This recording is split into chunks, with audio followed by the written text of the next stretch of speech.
Hello, everyone. It is Morning. How are you? good morning, Charlie. How are you? I'm doing good. How's everything in Dallas? Everything is good. Thank you so much for joining us. And everyone, I'm your state representative, Ana Maria Ramos, for House District 102.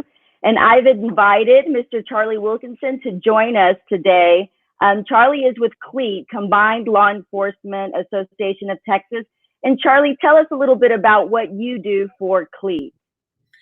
Well, I've been here as an employee 26 years and came in to run political campaigns for them in the field.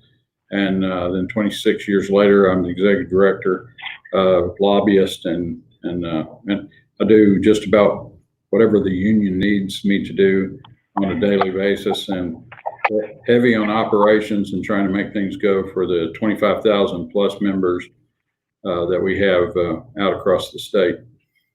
So what kind of members do you all have? Like who is C.L.E.A.T made up of? C.L.E.A.T is made up of primarily the largest group are municipal police officers, and the majority of those are in big urban centers.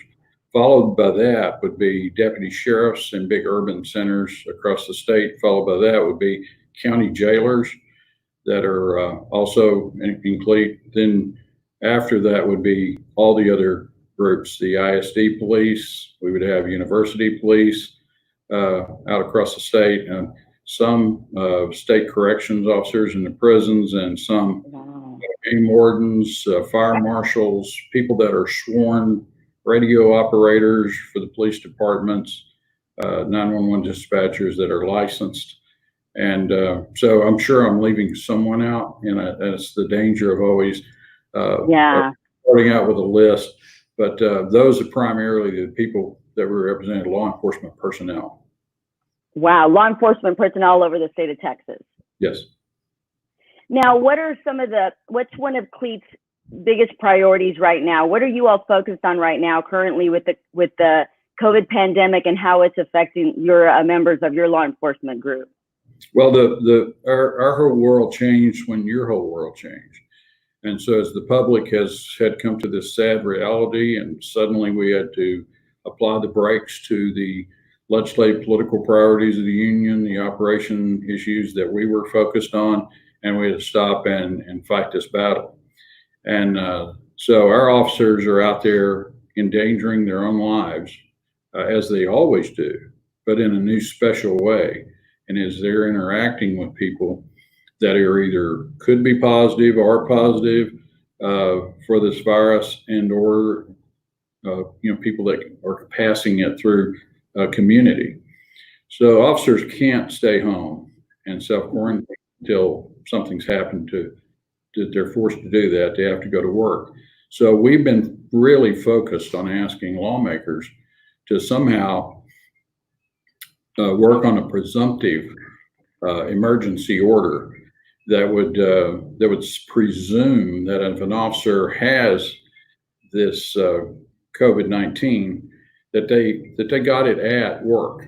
And that's not too much to ask, considering the exposure, whatever. And it's not just in big urban areas, it's everywhere across the state. So as we asked that, we never had a conversation with you.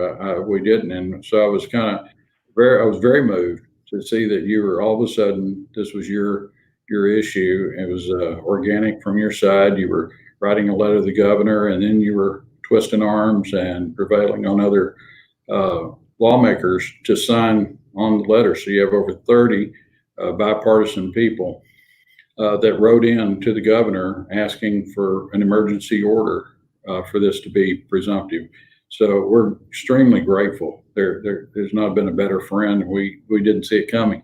We didn't deserve that. We didn't have that kind of relationship with you over a number of years, like we had some of the folks that should have signed the letter or finally did sign the letter.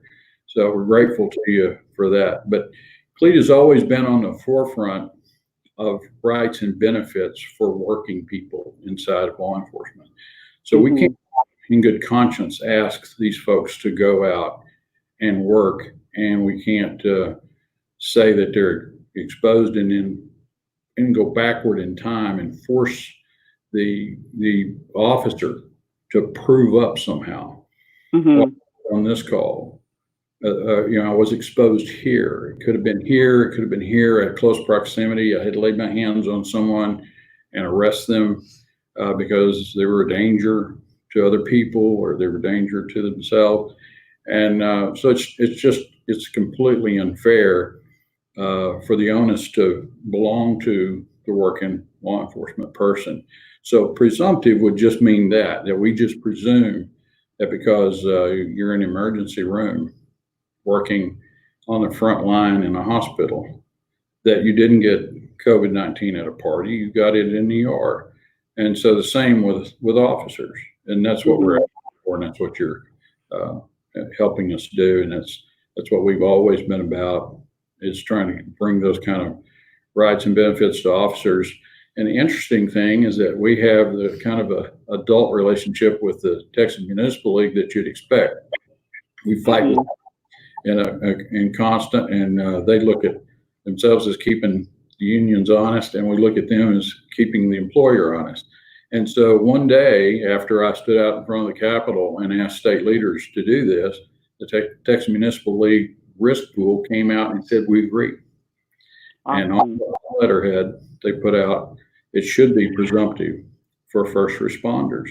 So we're not just fighting this for deputies, jailers, officers, police officers. We're also fighting for firefighters and for all frontline folks. And as far as it costing money and insurance companies having to cover the exposure, well, we think all Americans should have insurance. We think all Texans should be covered. This is not something that we're looking for just exclusively. It's just our job to look after law enforcement officers. And so we're talking about them. But when we're talking about them, we're talking about everyone. Yes. Well, and really what you're asking for, because I have a friend who reached out to me, and her father is a member of C.L.E.A.T, and the concern was exactly what you said. He's going to work, and she called and she said, we don't know what happens to the family, what happens to us. If my dad gets sick, he's working at one of the testing sites. If it's not presumed, we don't know what benefits we have, what we need to do. And then her mom is immunocompromised. So yes. Dad can't even go home after work. He has to stay at a different location because mom is immune compromised. And so if he gets something, the whole family is now having to shift around. And so, like you said, at the very least, we can protect these officers who are on the front lines. This has already happened, actually, just at C.L.E.A.T. We have a member, and I won't say what county because I didn't ask them first, but they're pretty open about it. But we had a member who works for a county sheriff department and married to an employee. And so C.L.E.A.T is a very close relationship. You'll find a lot of people connected. My son-in-law works in a sheriff department. Jennifer is our lobbyist here, is a reserve officer, and her husband's a captain in a sheriff department. So you find lots of connection to law enforcement. So if you think about it, this lady tested positive. So a C.L.E.A.T employee also got sick, and the entire family got sick. And so it'd be unfair for police departments, sheriff departments not to assume that happened, at work. And so TML's with us. You spearheaded this bipartisan move, and I was really, it's not easy for anyone to take a stand politically in a time like this, and so I commend you for that. Now, I also look at the list, and I was thinking about people like Senator Pete Flores, who's a Republican senator, Charley Guerin, and folks like that are in a Republican, but that doesn't change policy. That doesn't change common sense policy that Texas ought to be about, and protecting those that protect. And so that's what the presumptive argument is, and it's not going to cost any money more than any of this is. You want a true infusion of capital into the economy, protect the people protecting the front line. They'll make it safe again to go outside. Right. It's safe to to start your business back, and they'll protect the community. So it's just basic common sense to put your energy there. Start with this. Now, Mr. Wilkinson, what can we do? What can the community do to assist with your cause right now to ensure that we make this presumptive? What can the people do? Well, I think locally that a good thing to do would be connect back and show support to your local legislator. And if they haven't signed on your letter yet, encourage that to happen. I think it wouldn't hurt a thing to reach out to all the elected officials. Don't assume, though, that the city or county is on the other side, because they're probably not. And in the end, they're going to work to protect their investment in those law enforcement officers. But there's also been raised recently whether or not the governor has the authority to do this. Okay. And if you wouldn't mind, I'd like to kind of address that. I Yes, said, sir. I didn't mean for it to be flippant, but I said, look, I can buy a margarita in a drive-through restaurant, and I couldn't before in some place. I can buy a gun, and I agree with the margarita and the gun purchase. Second Amendment matters, individual choice matters. And so the governor moved to protect important interests to the state of Texas. Well, this is important. And it's just always a hard thing. So I was hoping that today, when he has his communique, that he would, on state law enforcement, National Law Enforcement Day, be really revealing if he would do that, wipe the slate clean, start again. And so we'll see what happens later today. It's within his power, was my point. He has the authority. And so now he has the authority, and everyone knows he does. Then he also has that duty to do that. And so we've been nice. I think we have. I think we've behaved as adults. I think you have. I think we have.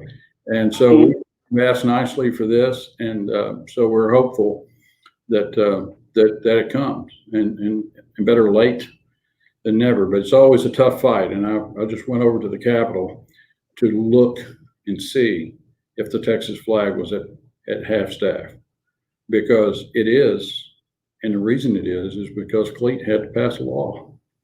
They didn't do that. They didn't build the wall honoring the officers. We had to raise money. We had to go inside the Capitol. So working people in Texas always have to fight for any right they have. Right.